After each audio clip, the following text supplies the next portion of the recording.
अहिल्यानगर के काकड़ी airport के pass हुए दोहरे हत्याकांड को सुलझाने में पुलिस सफलता हासिल की है। पुलिस ने सिर्फ 12 घंटे के भीतर इस हत्याकांड को सुलझाकर आरोपियों को हवालात भेज दिया। पुलिस मामले की जांच में जुटी है।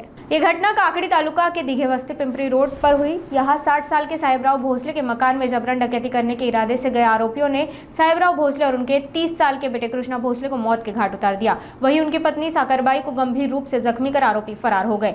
घटना के बाद पुलिस ने तत्परता दिखाते हुए स्थानीय अपराध शाखा की मदद से 12 घंटे के अंदर हत्याकांड का खुलासा किया।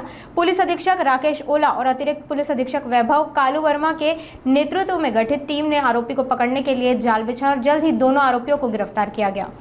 काकडी विमानतळाच्या मागच्या बाजूला साहेबराव भोसले व त्यांचे कुटुंबीय हे राहत होते।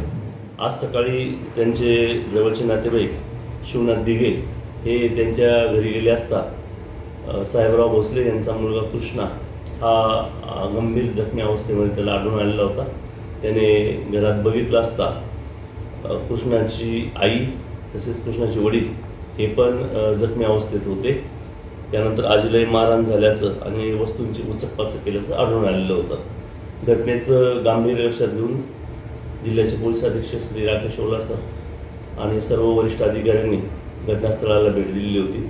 त्याप्रमाणे स्थानिक गुन्हे शाखेचे API थोरात PSI धाकराव यांचे पथक तयार करण्यात आले होते। गुन्ह्याच्या घटनास्थळाला भेट दिल्यानंतर तांत्रिक विश्लेषणावरून आरोपींची माहिती मिळाली होती।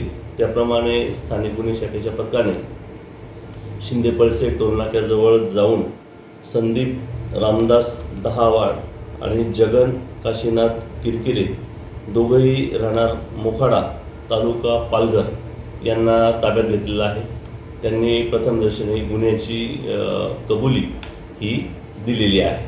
अधिक तपास SDPO श्री वमने साहेब शिर्डी विभाग हे करीत आहेत।